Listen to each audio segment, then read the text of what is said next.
গত বছর 23শে ডিসেম্বর রত্না যখন দুপুরের দিকে ফোন করে বলল তার হালকা একটা পেইন হচ্ছে, তখন সবে একটা মিটিং শেষ করেছি। আর একটা মিটিং 1 ঘন্টা পরে বলে টিফিন করছিলাম। দ্বিতীয় মিটিংটা অন্যের ওপর দায়িত্ব দিয়ে অফিস থেকে তাড়াহুড়ো করে বাড়িতে এসে রত্নাকে যে ডাক্তারবাবু চেক আপ করতেন তাকে ফোন করে রত্নার পেনের কথা বললে উনি বললেন, আপনার স্ত্রীর তো 9 মাস পার হয়ে গেছে, এখন যদি পেন উঠে থাকে তাহলে ভালো, আপনি আমার নার্সিংহোমে ওনাকে নিয়ে আসুন। ডাক্তারবাবুর কথা মতো রত্নাকে নার্সিংহোমে নিয়ে গিয়ে ভর্তি করে দিয়ে ডাক্তারের সাথে যোগাযোগ করলে ডাক্তারবাবু বললেন, আমাদের কাছে যখন নিয়ে এসেছেন তখন আপনি আর টেনশন করবেন না, আমরা একটু অপেক্ষা করে দেখি পেনটা আরেকটু ওঠে কিনা। ডাক্তারবাবুকে জিজ্ঞাসা করেছিলাম, কোনো অসুবিধা হবে না তো? ডাক্তারবাবু হেসে বলেছিলেন, আপনি নিশ্চিন্তে থাকুন। ডাক্তারবাবুর বলা কথাগুলো রত্নাকে বললে রত্না বলেছিল, ডাক্তারবাবু বলছেন যখন তুমি টেনশন না করে তোমার বাবাকে আর আমার মা বাবাকে একটা খবর দাও, ওনারা থাকলে তোমার টেনশনটা কম হবে। রত্নার কথা মতো বাবাকে আর শ্বশুর মশাইকে ফোন করে রত্নার খবর দিলে বাবা বললেন, আমি এখনই একটা গাড়ি ভাড়া করে বেরোচ্ছি। আর শ্বশুর মশাই বললেন, তোমার শাশুড়ি মার শরীরটা ভালো না, আমি কাল সকালে যাব। ঠিক আছে বলে ফোনটা রেখে মনে মনে ভাবছিলাম, আজ যদি আমার মা বেঁচে থাকতো তাহলে হয়তো বাবার সাথেই চলে আসতেন। ঠিক তখনই ডাক্তারবাবু 2টো কাগজ নিয়ে এসে সই করতে বলে বললেন, আমরা পেশেন্টকে লেবার রুমে নিয়ে যাচ্ছি, আপনি এই বন্ড পেপারগুলোতে সই করে দিন। আমি প্রশান্ত ওটির সামনে টেনশনে পায়চারি করতে করতে একসময় ক্লান্ত হয়ে পেতে রাখা বেঞ্চটায় বসে যখন ভাবছি রত্না ঠিক আছে তো, তখন আমার বাবা আমার সামনে দাঁড়িয়ে আমার কাঁধের ওপর হাত রেখে বললেন, বৌমা কেমন আছে? বাবার দিকে মুখ তুলে তাকিয়ে বললাম, বাবা, রত্নার কোনো বিপদ হবে না তো? 1 ঘন্টার বেশি হয়ে গেছে রত্নাকে লেবার রুমে নিয়ে গেছে। বাবা আমাকে আশ্বস্ত করে বললেন, প্রথম ইস্যু তো, তাই হয়তো দেরি হচ্ছে, তুই তো শ্বশুর বাড়িতে খবর দিয়েছিস?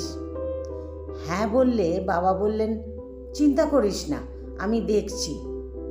বলে বাবা নার্সিংহোমের অন্যান্য ডাক্তারদের কাছে রত্নার খবর জিজ্ঞাসা করে কিছু জানতে না পেরে আবার লেবার রুমের সামনে এসে যখন দাঁড়ালেন, তার ঠিক 15 মিনিট পর একজন সিস্টার এসে আমাকে বললেন, আপনার ছেলে হয়েছে। সিস্টারকে জিজ্ঞাসা করলাম, রত্না কেমন আছে? সিস্টার বললেন, মা ছেলে দুজনেই ভালো আছে। খবরটা শুনে একগাল হেসে বাবাকে প্রণাম করে বললাম, বাবা, আমি বাবা হয়ে গেলাম। বাবা একটু হেসে আমাকে বুকে জড়িয়ে ধরে বললেন, শুধু বাবা হলেই তো হবে না, আজ থেকে তোমার দায়িত্ব অনেক বেড়ে গেল। মাথা নাড়িয়ে হ্যাঁ বলে সিস্টারকে বললাম, আমরা কি রত্নার সঙ্গে দেখা করতে পারি? এখন না, বেডে দিই তারপর দেখা করবেন বলে সিস্টার ভেতরে চলে গেলেন। বাবা বললেন, বৌমার ছেলে হয়েছে এবং সে ভালো আছে, খবরটা তো শ্বশুর বাড়িতে জানিয়ে দে, ওনারাও টেনশন মুক্ত হবেন। বাবার কথা মতো শ্বশুর মশাইকে রত্নার খবরটা দিয়ে বললাম, মার শরীর যদি খুব খারাপ থাকে তাহলে আপনাকে ব্যস্ত হতে হবে না, 2-1 দিন পরে এলেও হবে, কারণ আমার বাবা এসেছেন, তিনি আমার সঙ্গে আছেন। বলে ফোনটা কেটে দিয়ে বাবাকে বললাম, তুমি কি 2-3টে দিন থাকতে পারবে? বাবা বললেন, নিচের তলার ভাড়াটেকে সব বলে এসেছি, 2-3 দিন তোর কাছে থাকলে কোনো অসুবিধা হবে না। মনে মনে খুব খুশি হলেও বাবার সামনে সেটা প্রকাশ না করে বললাম, আমি তো এখানে আছি, তুমি যদি চাটা খেতে চাও খেয়ে আসতে পারো।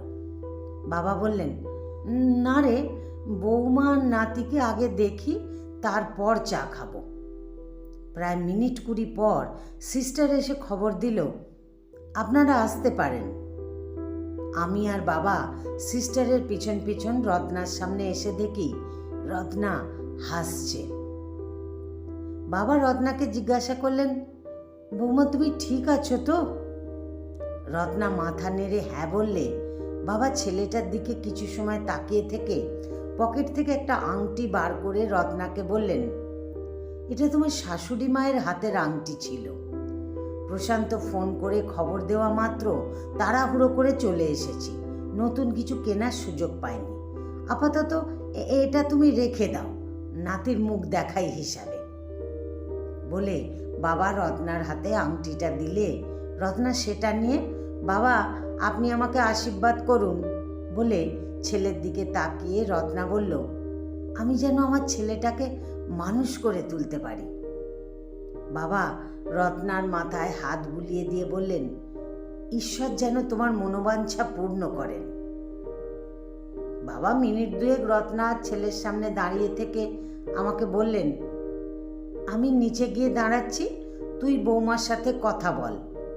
বলে বাবা চলে গেলে রত্না বলল, তুমি আমার বাবা মাকে খবর দাওনি? দিয়েছিলাম বলে বললাম, তোমার মার শরীর খারাপ বলে বাবা বলেছেন আগামীকাল আসবেন। পরে বাবা এসে যাওয়াতে আমি আবার ফোন করে বলেছি, মার শরীর যদি খুব খারাপ থাকে তাহলে 2-1 দিন পরে এলেও হবে। সব শুনে রত্না বলল, মার আবার কি হলো? কই ফোনটা দাও তো, মার সাথে কথা বললে দেখি। আজ 25শে ডিসেম্বর, রবিবার, বড়দিন। সকাল 10টার দিকে বাবা ডিম আলু ভাতে দিয়ে ফ্যানে ভাত রান্না করে তাতে বাটার দিয়ে আমাকে খেতে দিয়ে বললেন, 2 দিন হয়ে গেল, আজ তো বড়দিন, নার্সিংহোমে গিয়ে ডাক্তারের সাথে কথা বলে দেখ বৌমাকে ছুটি দেয় কিনা, তাহলে একটা কেক নিয়ে এসে একসাথে খাওয়া যাবে। নার্সিংহোমে এসে রত্নার বেডের দিকে যেতে গিয়ে ডাক্তারের সাথে দেখা হয়ে গেলে ডাক্তারবাবুকে জিজ্ঞাসা করলাম, ওদেরকে কি ছুটি দেবেন? ডাক্তারবাবু আজ না বলে বললেন, আপনার স্ত্রীর বুকের দুধের একটু অভাব আছে, ভিটামিন সিটা খাওয়াতে হবে। বললাম, লিখে দিন স্যার, কি কি লাগবে? ডাক্তারবাবু বললেন, ওষুধ খাওয়ার থেকে অ্যাভোকাডো ফলটার সাথে শরবতি লেবু আর কমলা লেবু খাওয়ান, এতে তাড়াতাড়ি ভিটামিন সিটা রিকভার করবে। বললাম, অ্যাভোকাডো কি এখানে কোথাও পাবো? ডাক্তারবাবু বললেন, হসপিটালের গেটের সামনে দেখুন, ওখানে 2টো বড় বড় ফলের দোকান আছে, ওখানে পেয়ে যাবেন। ঠিক আছে বলে রত্নার সাথে দেখা করে ডাক্তারবাবুর বলা কথাগুলো বলে বললাম, ফলগুলো নিয়ে এসে তোমার সাথে কথা বলছি। বলে নার্সিংহোম থেকে বেরিয়ে হসপিটালের গেটের দিকে পা বাড়ালাম। রত্না যে নার্সিংহোমটায় ভর্তি আছে তার ঠিক উল্টো দিকের রাস্তার ওপারে সরকারি বড় হসপিটাল।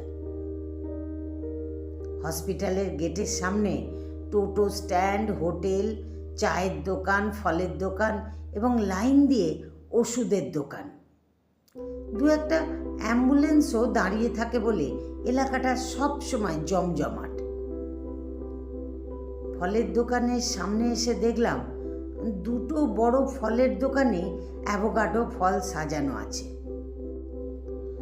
6টা শরবতি লেবু, 6টা কমলা লেবু আর 6টা অ্যাভোকাডো দিতে বলে পকেট থেকে মানিব্যাগটা বার করতে যাব, দেখি 8-9 বছরের উস্কো খুস্কো চেহারার একটা মেয়ে আমার পাশে দাঁড়িয়ে বলছে, আমার মা কাজ করতে করতে পড়ে গিয়ে মাথা ফেটে অনেক রক্ত বেরিয়ে গেছে, ডাক্তারবাবু বলেছেন দুধ আর ফল খেতে, কিন্তু আমার মার কাছে দুধ আর ফল খাওয়ার টাকা নেই, আমাকে একটা কাজ দিন না, যেটা করে আমি আমার মাকে দুধ আর ফল কিনে দিতে পারি।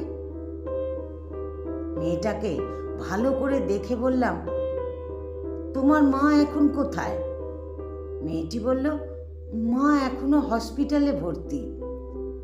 ফলের দোকানদারকে দাম মিটিয়ে দিয়ে বললাম, আপনি এগুলো রাখুন, আমি আসছি। বলে মেয়েটিকে বললাম, চলো তোমার মাকে দেখে আসি। মেয়েটি আমার মুখের দিকে অবাক হয়ে তাকিয়ে থেকে বলল, আমার মাকে আপনি দেখতে যাবেন? মেয়েটিকে বললাম, কেন, তোমার মা কি হসপিটালে নেই?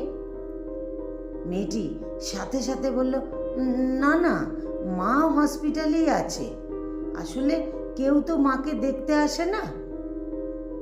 চলুন বলে মেয়েটি আগে আগে যেতে লাগলো।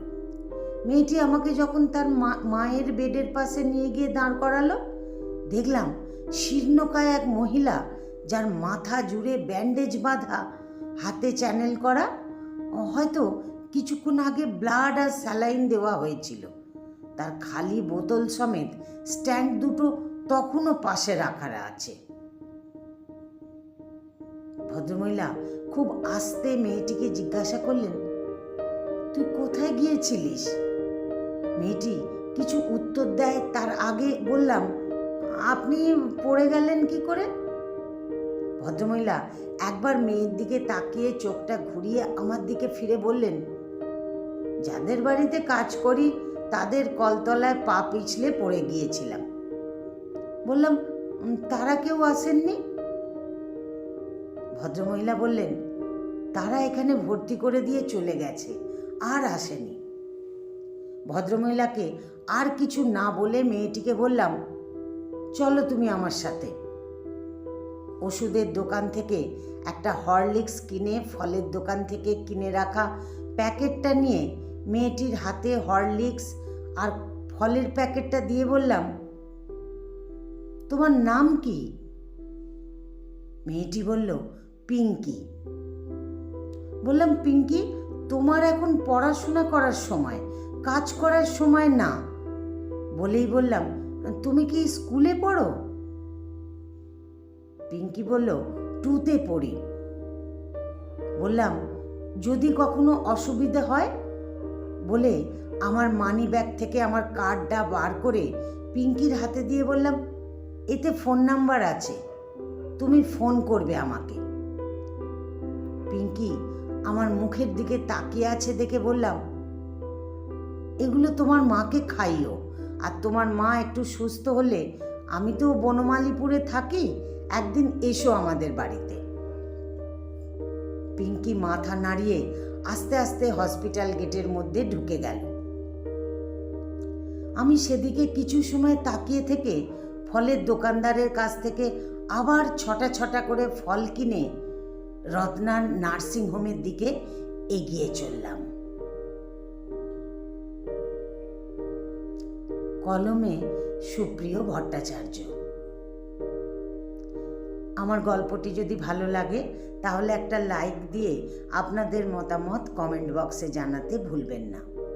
আর এরকম নতুন নতুন গল্প শুনতে আমাকে ফেসবুক থেকে যারা শুনছেন ফলো করে দেবেন, আর যারা ইউটিউব থেকে শুনছেন আমার ইউটিউব চ্যানেলটিকে সাবস্ক্রাইব করে আমার সাথেই থাকবেন। ধন্যবাদ আপনাদের সবাইকে এতক্ষণ আমার সাথে থাকার জন্য, আমার গল্পটি শোনার জন্য। আর ধন্যবাদ জানাই তাদেরকেও যারা পরে আমার গল্পটি শুনবেন, আমার ভিডিওটি দেখবেন।